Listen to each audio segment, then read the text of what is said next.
রাতে এঙ্গেজমেন্টের আয়োজন করা হয়েছে। সমস্ত আত্মীয় স্বজনদের নিমন্ত্রণও করা হয়েছে। সারা বাড়ি ফুল আলো দিয়ে সেজে উঠেছে, খুব সুন্দর লাগছে। জাংকুকের পুরো পরিবার এসেছে, তাদের আত্মীয় স্বজনরাও এসেছে, জাংকুকের বন্ধুরাও এসছে। আরিম অতিথিদের আপ্যায়ন করছে। কিছুক্ষণ পর তেকে আনা হলো। তে ক্রিম কালারের লেহেঙ্গা পরেছে, কানে ডায়মন্ড রিং, গলায় ডায়মন্ডের নেকলেস আছে, ওপেন হেয়ার রেখেছে, ঠোঁটে হালকা অরেঞ্জ লিপস্টিক দেয়া, ডান হাতে ব্রেসলেট পরেছে। এতেই যেন তেকে অপ্সরার মতো লাগছে। ন্যান্সি তেকে সাজিয়ে এনেছে। জাংকুকের চোখ তো তেকে দেখেই যাচ্ছে, অপলক দৃষ্টিতে তেকে দেখছে। কোনো অপ্সরার থেকে কম নয় তে। জাংকুকের কাছে তেকে বিশ্বের সব থেকে সুন্দরী লাগছে, যে সুন্দরীকে জাংকুক জীবনে কখনো দেখেনি। জাংকুক তের দিক থেকে চোখ ফেরাতেই পারছে না। এদিকে জাংকুকের বন্ধুরা অর্থাৎ জিমিন, সুগা, জেহোপ সবাই এসছে। জাংকুকের এঙ্গেজমেন্ট আর তার ভাইরা আসবে না, এটা তো হতে পারে না। ভাই, বৌদি তো ভীষণ সুন্দরী, কোরিয়ান মেয়েদেরও হার মানিয়ে দেবে। অবশ্য বলতে হবে আঙ্কেলের চয়েস আছে। এই বৌদি তো আঙ্কেলের বন্ধুর মেয়ে, তাহলে তুই ওনাকে চিনতিস না? না রে, ইন্ডিয়াতে তো আমি খুব কম এসেছি, আর তাছাড়া হয়তো বা ছোটোবেলায় দেখেওছি, অতটা মনে নেই। সে যাই হোক, বৌদিকে ভালো রাখার দায়িত্ব কিন্তু তোর। কখনো এমন কিছু করিস না যাতে ওর মনে কষ্ট তৈরি হয়। আমাদের বৌদি কিন্তু ইনডিরেক্টলি আমাদের বোন। Attention please. আপনারা জানেন যে আজ আমার মেয়ের এঙ্গেজমেন্ট, কিন্তু কার সাথে সেটা সারপ্রাইজ ছিল। আমার মেয়ের এঙ্গেজমেন্ট আমার ছোটবেলার বন্ধু আরএমের ছেলের সাথে। ওর আরেকটাও পরিচয়ও আছে, ও বিটিএস মেম্বার জিওন জাংকুক। কথাটা শুনেই সবার মুখ হাঁ হয়ে যায়, সবাই অবাক হয়ে জাংকুকের দিকে তাকিয়ে থাকে। কেউ কেউ তো আবার জাংকুকের ছবিও তোলে। এই পুরোটাই আনএক্সপেক্টেড ছিল সবার কাছে। তেরে তুই কি লাকি, তোর ক্রাশ, তোর ফেভারিট আইডলের সাথে তোর হবে। যেটা আমরা স্বপ্নে দেখি সেটা তোর সাথে বাস্তবে ঘটছে। ও মাই গড, পুরো বিটিএস গ্রুপ এখানে এসেছে, যাদেরকে দেখার জন্য আমরা কত কিছু প্ল্যান করেছিলাম। কখনো কাছ থেকে দেখতে পাবো কিনা সেসব শুধু ভেবেই যেতাম, কিন্তু এটা সত্যি। বোন রে, আমাকে একটু চিমটি কাট না প্লিজ।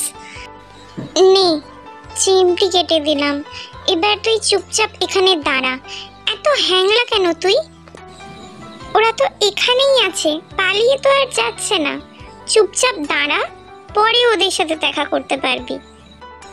বোন, তুই তো সবচেয়ে বেশি এক্সাইটেড থাকতিস বিটিএস এর জন্য, তুই এখন এমন কেন করছিস? এরই মাঝে তের বাবা তেকে ডাকলো এঙ্গেজমেন্টের জন্য।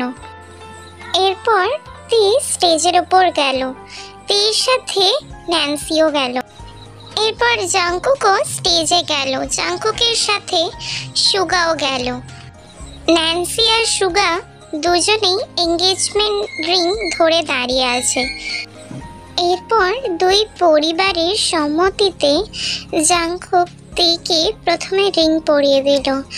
এরপর তেও কাঁপা কাঁপা হাতে জাংকুককে রিং পরিয়ে দিল।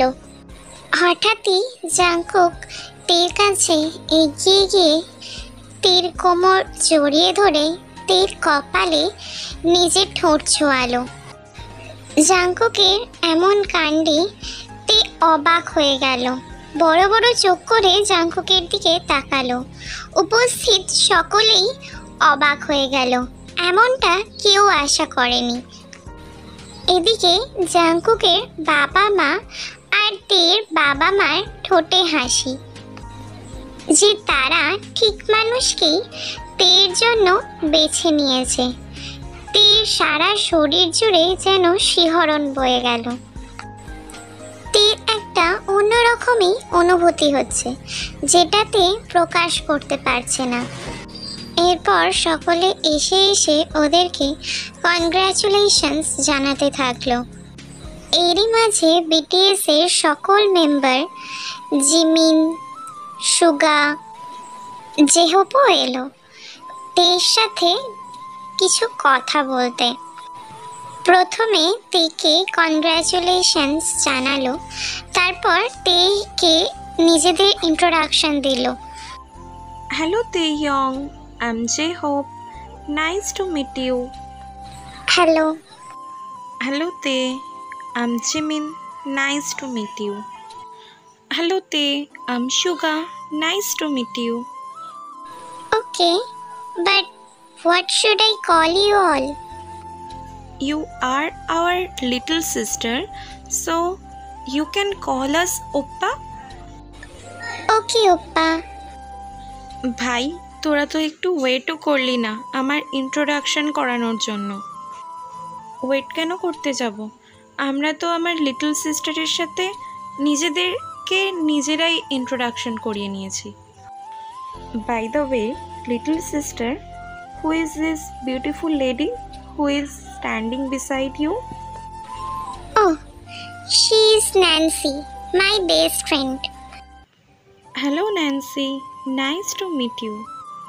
Te, you are looking gorgeous today. Finally, আমাদের বন্ধু একটা ভালো সুশীল লাইফ পার্টনার পেল। এবার প্লে বয় থেকে গুড বয় হবে, তাই না কুকি? এই, আমি কবে প্লে বয় ছিলাম? তোরা তো এমনি এমনি এমন নাম দিয়েছিস। এইভাবে আরও কিছু কথা হয় ওদের মধ্যে। এরপর আস্তে আস্তে গেস্টরা খাবার দাবার খেয়ে বাড়ি চলে যায়। তারপর জাঙ্কুক তের বাবা মাকে বলে তেকে নিয়ে একটু হাঁটতে বের হয়। তখন জাঙ্কুক নিজে থেকেই তের সাথে কথা বলার চেষ্টা করে।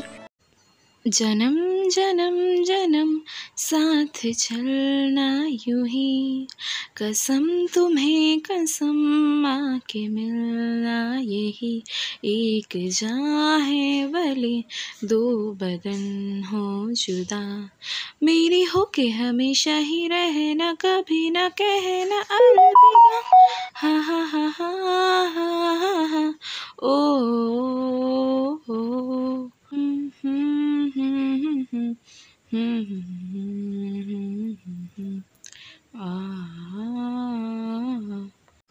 मेरी सुबह हो तुम ही और तुम ही शाम हो, कि तुम दर्द हो तुम ही आराम हो, मेरी दुआओं से आती है बस ये सदा, मेरी हो के हमेशा ही रहना, कभी ना कहना अलविदा। জাঙ্কুক হাঁটতে হাঁটতে গানটা গাইছিল। তে হাঁটা থামিয়ে দিয়ে জাঙ্কুকের দিকে এক দৃষ্টিতে তাকিয়ে শুনছিল। গানটা শেষ হতেই তের ঠোঁটে হাসি ফুটে ওঠে, কিন্তু যখনই তের সাথে জাঙ্কুকের আই কন্ট্যাক্ট হয়, তে মুখ আবার গম্ভীর করে নেয়। জাঙ্কুক অপেক্ষা করছে যে কখন তে কোনো রিয়াকশন দেবে, কিন্তু না, এই কঠিন মানবিক থেকে রিয়াকশন আশা করা আর হাত দিয়ে দেওয়াল ভাঙা দুটোই এক। যা করার তাকেই করতে হবে, সে জানে। তাই সে সরাসরি থেকে প্রশ্ন করলো, আমার গান কেমন লাগলো তোমার? ভালো। শুধুই ভালো, কোনো কমপ্লিমেন্ট নেই? হ্যাঁ। এই গান যদি আমি উইভার্স লাইভে গাইতাম তাহলে মিলিয়ন্সের ওপর ভিউজ, লাইকস, এমনকি রিলস পর্যন্ত বানানো হয়ে যেত এই ক্লিপ কেটে কেটে। তুমি আমার মর্ম বুঝলে না তে। তো লাইভেই গাইতে পারতেন, আমাকে কেন শোনালেন? আমি আমার ব্যক্তিগত মানুষকে গান শুনিয়েছি, তাতে তোমার কি? প্রেমে ফেলতে চাইছেন? প্রেমে পড়েছো? না, এত সহজে প্রেমে পড়ার লোক নই আমি। তোমাকে এখন প্রেমে পড়তে হবেও না, বিয়ের পরে পড়লেও হবে, শুধু বিয়েটা করে নাও। এরপর তুই আরো কিছু রিপ্লাই দিতে যাবে, তার আগেই জাংকুকের বাবা মা তাদের ডেকে নেয়। জাংকুকদের এবার হোটেলে ফিরতে হবে। জাংকুক, তার বাকি বিটিএস মেম্বার, দাদা বৌদি সবাই তারা তাদের হোটেলে ফিরে যায়। তেরাও তাদের নিজেদের যে যার ঘরে চলে যায়।